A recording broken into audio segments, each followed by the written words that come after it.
Olá pessoal, tudo bem? Vamos continuar as nossas aulas sobre currículo e educação. Meu nome é Fabiano Santos e sou responsável por essa disciplina. Hoje vamos trabalhar sobre o módulo 1, ainda a função social da escola e lugar dos conhecimentos, mas como eu havia dito na aula anterior, para discutir os conhecimentos.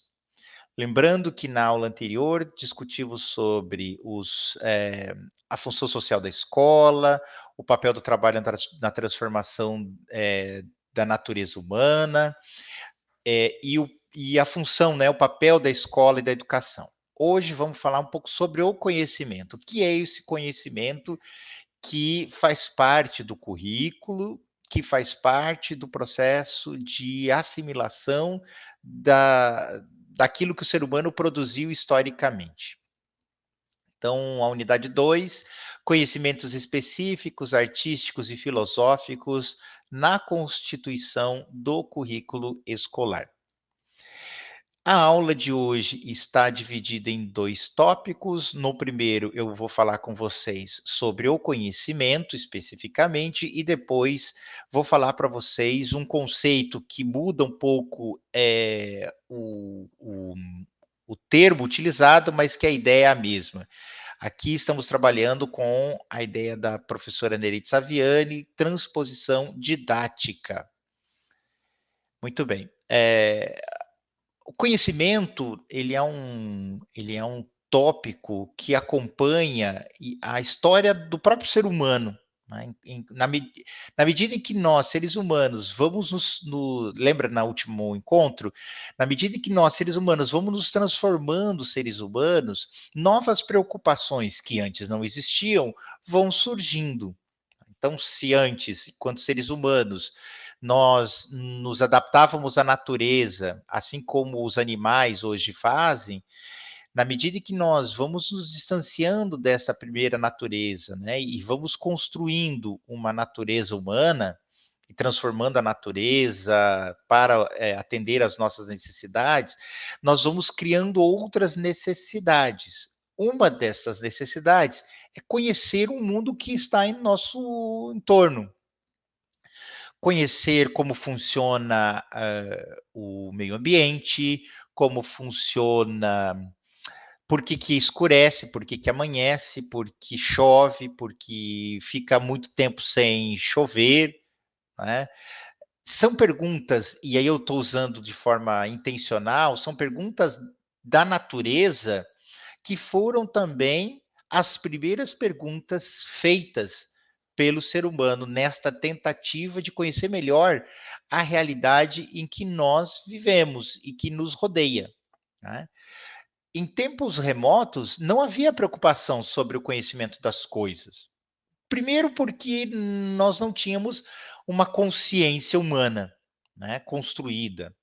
Então, a gente agia de forma imediata, acidental, com relação à natureza. Em segundo, quando já tínhamos essa consciência, nós não fazíamos essas perguntas porque havia uma influência muito grande dos conhecimentos metafísicos, dos conhecimentos produzidos pelas crenças religiosas, especialmente. Então, não se colocavam perguntas do tipo: por que hoje está calor, ou por que hoje está frio, por que há um período muito longo de estiagem. Essas perguntas já possuíam respostas, portanto, elas não eram nem perguntas. E as respostas estavam justamente na metafísica, porque a vontade de uma divindade é que predominava nessas explicações. Somente quando as crenças não eram mais suficientes para as perguntas é que a gente começa a tornar central os conhecimentos. Veja, a gente só faz perguntas na medida em que a gente tem um pouco das respostas já definidas. Parece estranho dizer isso, mas imaginem a seguinte situação: alguém chega para você, você não é físico, você não é formado em física, você conhece da física somente aquilo que é parte do nosso dia a dia ou que nós fizemos na escola. E alguém te chega e fala assim: olha, eu gostaria que você perguntasse algo para mim sobre física quântica. Você não conseguiria formular uma pergunta imediatamente sobre física quântica, porque você não conhece sobre física quântica. Você não domina os conteúdos que constituem este objeto de conhecimento. E aí está comprovada a ideia de que nós só fazemos pergunta quando minimamente temos as respostas para aquilo. Conhecer algo é tem a ver com isso. Tem a ver com minimamente dominar as respostas provisórias, é claro, sobre aquilo. Quando o ser humano, nos tempos remotos, não, é, não tinha não dominava o conteúdo para realizar as perguntas, ou seja, aquilo ainda não era um problema para aquelas pessoas, não havia o porquê se perguntar sobre aquilo. Ou se as respostas eram dadas como absolutas, quando eu estou falando da metafísica, também não faz sentido dizer se preocupar com respostas. Os primeiros filósofos que se perguntaram sobre as coisas faziam perguntas do tipo: por que as coisas existem? O que é esse mundo que a gente vive? Qual é a origem da natureza e quais as causas de suas transformações? Eu sou fascinado por essa discussão, porque eu me coloco no lugar dos seres humanos que viviam naquela época. Como deveria ser rica a existência das pessoas naquele momento em que tudo era novidade e tudo era objeto de perguntas, que hoje para nós parecem óbvias, porque as respostas já foram dadas há muito tempo. Mas naquele momento, imaginem vocês o que era você perguntar, afinal de contas, onde eu estou? O que é isso? Por que uma flor, uma folha está caindo da árvore? Por que tem momentos que a flor ou a folha cai mais do que em outros momentos? Aqui estou falando do outono. Né? Porque todos os dias, incessantemente, amanhece, tem um período que se repete todos os dias de sol e depois escurece. Que fenômeno é esse? Perguntas que, para serem feitas, houve a necessidade de um processo assim, fantástico de transformação da nossa compreensão enquanto seres humanos. Né? Essas perguntas são responsáveis por uma mudança ontológica, ou seja, uma mudança do que nós nos entendemos como seres humanos. Tem um filme que eu gosto muito, que é O Nome da Rosa. Inclusive, quem não assistiu, eu recomendo. O filme Nome da Rosa, ele apresenta a contradição entre os conhecimentos produzidos pela igreja no período medieval e a sanha de alguns monges da época, ou padres, em se pautar ou pautar as suas perguntas em conhecimentos racionais, científicos. Né? É um filme que retrata muito bem este momento muito ímpar na história da nossa sociedade, que foi o período medieval, que vamos abordar daqui a pouquinho.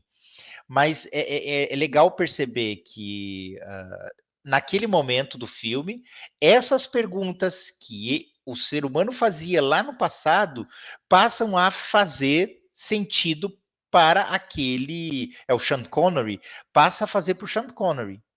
Né? Sem querer contar aqui um pouco da história, mas isso é um enredo do filme.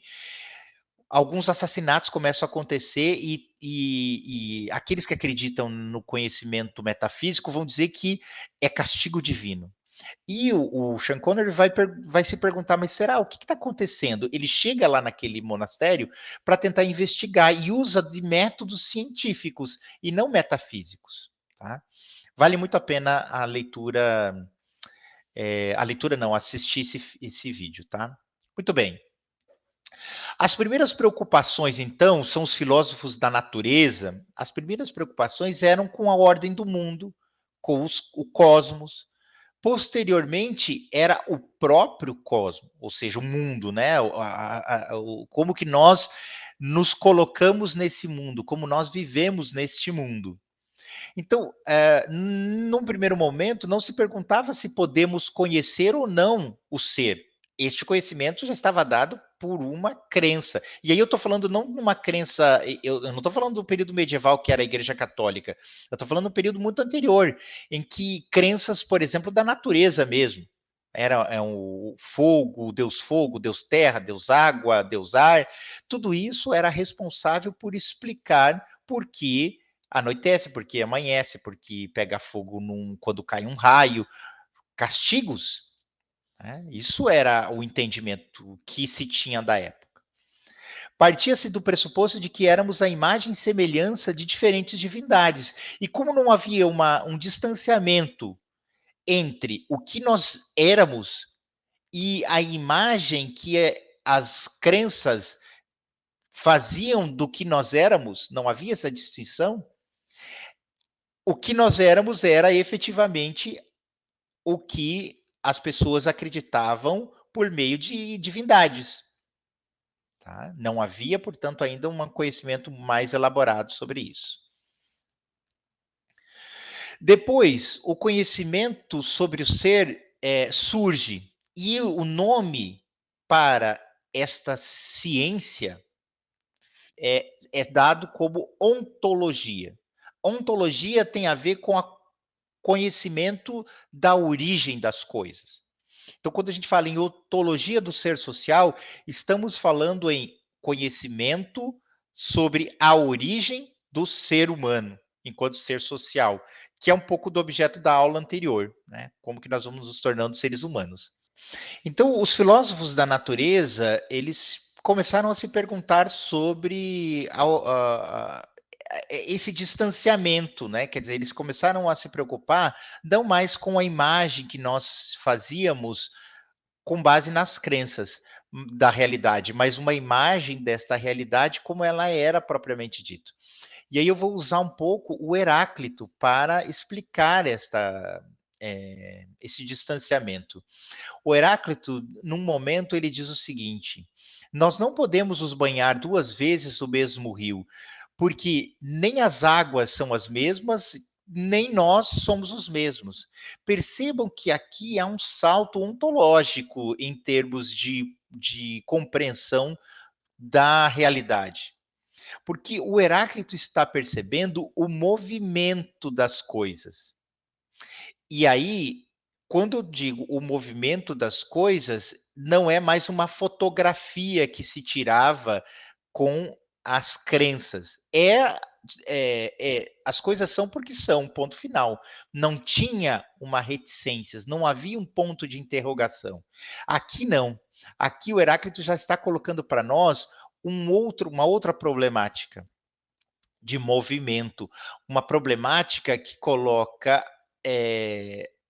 a ideia de que nós vamos nos moldando ao longo da nossa existência e que a natureza é responsável por este processo de moldamento. Vejam como é importante como são importantes os filósofos da natureza.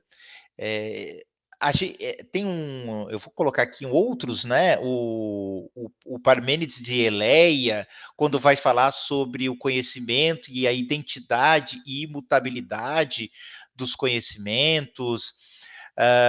Vários desses filósofos, então, começam a desafiar a metafísica como explicação desta realidade. Por trás desse movimento que o Heráclito quer colocar, está a seguinte afirmação: se tudo não cessa de mudar, quer dizer, se tudo está em movimento, como explicar que os nossos sentidos parecem captar as coisas como se elas fossem estáveis? Veja que interessante essa pergunta. Os filósofos começam a se perguntar: mas se a minha captação da realidade parece estável, mas a gente está compreendendo que a realidade está em transformação, o que acontece nesse processo? Aí está, gente, a origem do conhecimento, que é a captação de uma dada realidade em um dado momento. Esta captação é um processo mental de tentar olhar para a realidade, tornando-a cognoscível, ou seja, tornando-a compreensível para nós. Quando a gente vai fazer uma pesquisa, vocês vão fazer TCC, vão fazer artigos científicos. O que é um TCC ou o que é um artigo científico? O que é uma pesquisa? É a tentativa que nós temos em compreender a realidade. Não como uma fotografia, mas como um processo em movimento. E aí, gente, quando a tentativa de compreender por que numa escola A, B ou C ela é mais eficiente em termos de preparação dos estudantes para a realização de uma prova do que outras escolas. Ou seja, há um problema, há um fenômeno, e neste problema e neste fenômeno eu quero respostas. Indo ainda nesse caminho histórico do processo de conhecimento que eu já adiantei, que é a tentativa de captar esta realidade, os sofistas e o próprio Sócrates têm um papel importante, porque a partir deles o conhecimento passa a se tornar um problema central para o ser humano. Se ainda os filósofos da natureza pré-socráticos perguntavam coisas para tentar entender esta realidade. A partir do Sócrates e dos sofistas, o conhecimento enquanto objeto passa a ser preocupação dos seres humanos. Tá? O Sócrates dizia que a verdade só pode ser conhecida quando nós nos afastamos das ilusões, dos sentidos e das opiniões. Veja que aqui o Sócrates dá uma escanteada, né? Ele coloca de lado tudo aquilo que vinha sendo construído até agora, que eram os conhecimentos metafísicos. Ele diz: conhecimento de verdade, nos aproximar da verdade, para isso a gente precisa colocar de lado tudo que é ilusão, tudo que faz parte da opinião. Opinião não é conhecimento. Quer um exemplo sobre isso? Houve um momento na história do Brasil, na escravidão, que se. Bom, antes disso, a gente sempre ouve dizer que tomar leite e comer manga dá dor de barriga, não ouvimos? Nossos pais, os antigos, principalmente os antigos, contam essa história para nós. Então, isso é o quê? Senso comum, é dito popular. Na origem, na essência, e aí é o que o Sócrates fala, a gente tem que se livrar das ilusões. Quando você vai estudar a fundo o que é essa máxima, você vai lá na história e percebe que os senhores de escravos, os donos das fazendas, passaram a contar esta história para evitar que os escravos tomassem leite, porque eles estavam roubando leite para se alimentar. Então, e a principal base de alimentação dos escravos era a manga. Então, eles começaram a contar essa história, que dava dor de barriga e chegava até matar, para que os escravos não tomassem leite. Veja que aí tem uma explicação histórica, real, que se afasta das ilusões. E aí teria vários outros exemplos que são ditos populares e que, quando você vai observar a fundo, ou seja, conhecer a origem daquele ditado, você vai perceber que não era bem aquilo. Com isso, gente, conhecer é passar da aparência à essência, da opinião ao conceito. Do ponto de vista individual, a ideia universal sobre as coisas. A escola não é espaço da opinião. Eu acho, claro que pode e é salutar que a gente tenha debates, né? Mas esses debates têm como objetivo é a superação do senso comum, né? E a superação do senso comum significa superar é, conhecimentos prévios, pré-conceitos, para que esses pré-conceitos sejam estruturados em conhecimentos que são produzidos universalmente. O que eu penso sobre alguma coisa não é uma ideia minha somente, é uma ideia produzida socialmente. Não há condições nenhuma numa sociedade do resultado do que eu penso ser algo exclusivo meu. Ele é produzido sobre uma realidade social. Tá? Muito bem. Dando continuidade aqui, falar um pouco agora, voltar para falar um pouco sobre a Idade Média, que é um divisor de águas para o conhecimento, né? Sendo nossa dupla natureza, matéria e espírito, como como nossa inteligência pode conhecer o que é diferente dela? Aqueles que defendiam a crença com base na metafísica dizia: olha, gente, mas se o conhecimento não é algo material, como que vocês querem que a gente domine conhecimento? Isso é dado, isso é natural, isso já está colocado aqui pelas divindades que a gente acredita, né? Como que vocês querem? Isso é blasfêmia, eles diziam. Isso é blasfêmia dizer que nós vamos conhecer o mundo em que nós vivemos, se nós somos a imagem e semelhança de Deus, e Deus é aquele onipresente, onipotente, que coloca todas as explicações da realidade. É pretensão nossa, é pecado nós querermos nos colocar no lugar de Deus, porque para eles, o único que sabia tudo era Deus. Então percebam a dificuldade que era romper com essa questão. Entretanto, contudo, entretanto, todavia, é neste mesmo período que nós vamos viver fases fantásticas de desenvolvimento do conhecimento, como o próprio iluminismo, que marca o fim da Idade Média para a gente o início da Idade Moderna. Né? É, é um momento, portanto, contraditoriamente de grandes retrocessos e de avanços em termos do que é o conhecimento. Tá? E aí, os filósofos, passado esse momento do período medieval, os filósofos modernos negam que seja impossível a gente conhecer a realidade. E é tarefa destes modernos desdizer, né, distinguir a fé da razão. Uma coisa, eles vão dizer, é o que você acredita. E não está errado ter crenças. Não está errado. Cada um tem as suas crenças. Eu acredito em determinadas coisas, você vai acreditar em determinadas coisas, e aí nós ficamos no mundo das crenças. Agora, o que não dá é que nós confundamos este mundo das crenças com o mundo da razão, com o mundo da ciência, com o mundo da verdade científica.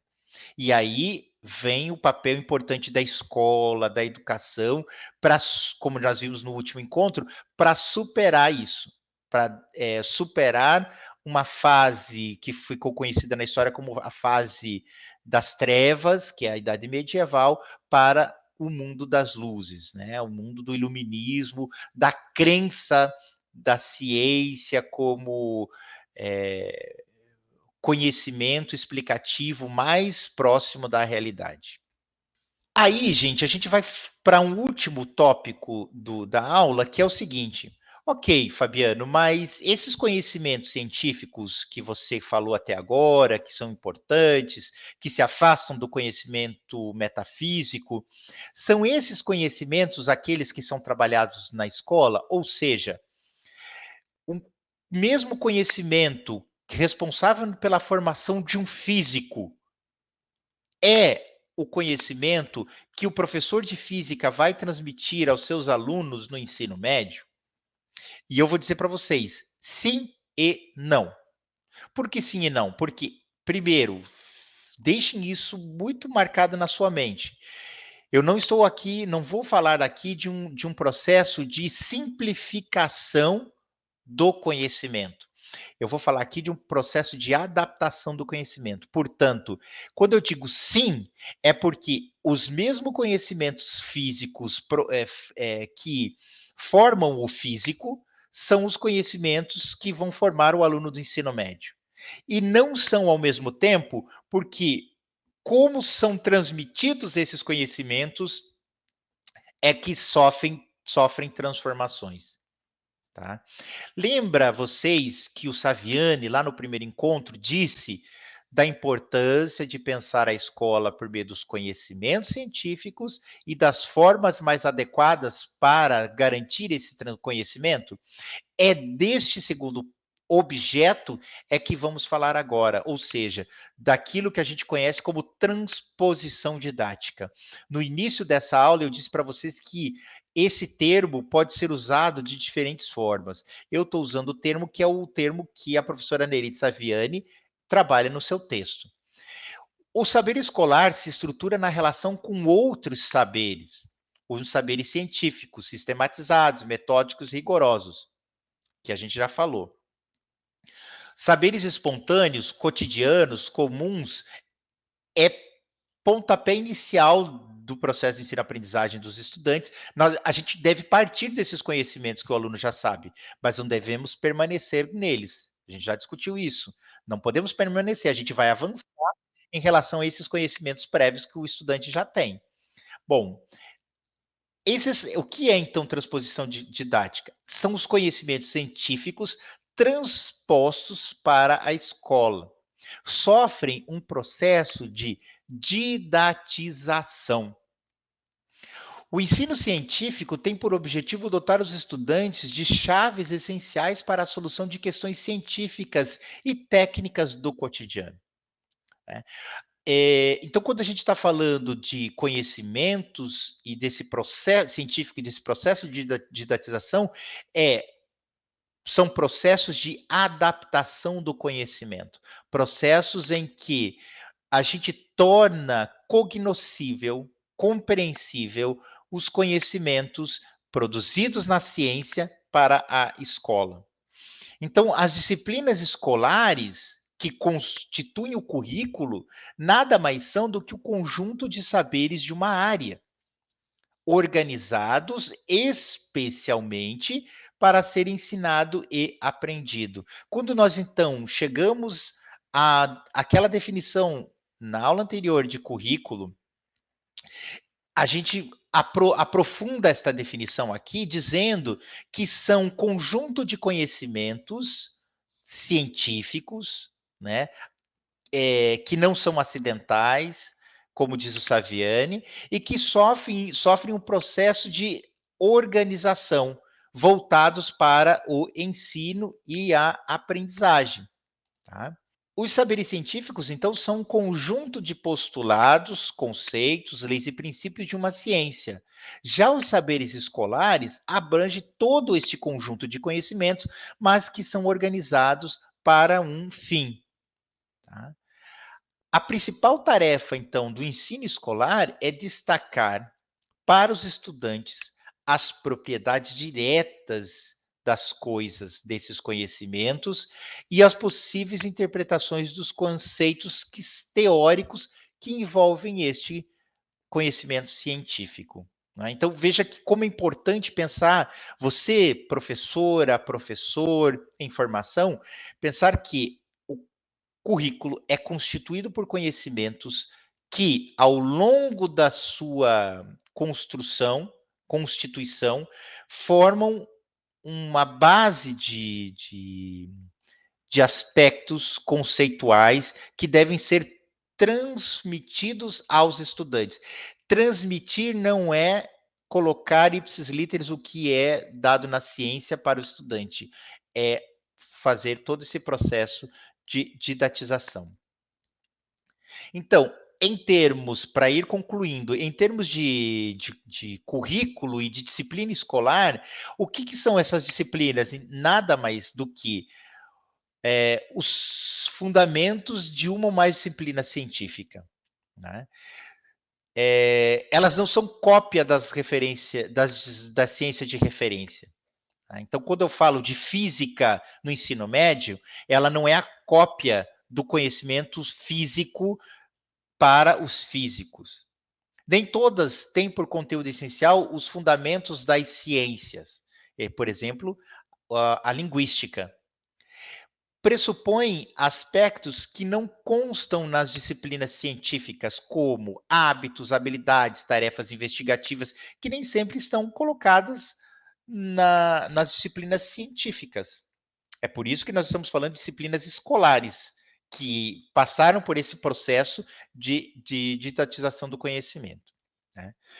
Para terminar, então, gente, essas são as referências que vocês tiveram acesso nesta aula, com, com atenção especial para o texto da Nereide Saviani e a conversão do saber científico em saber escolar. Tá? Espero que vocês tenham aproveitado o conteúdo da aula de hoje. Nesta aula, a gente viu sobre o que é conhecimento, como os filósofos, os primeiros filósofos, se preocupavam com o conhecimento como compreensão da realidade, se afastando da metafísica, das explicações rápidas que as crenças davam. Depois disso, a gente viu que este conhecimento científico sofre transformações na escola por um processo que a Nereide Saviani chama de transposição didática, para que este conhecimento seja cognoscível, ou seja, seja compreendido pelos estudantes. Tá? Nos vemos no próximo encontro. Até breve.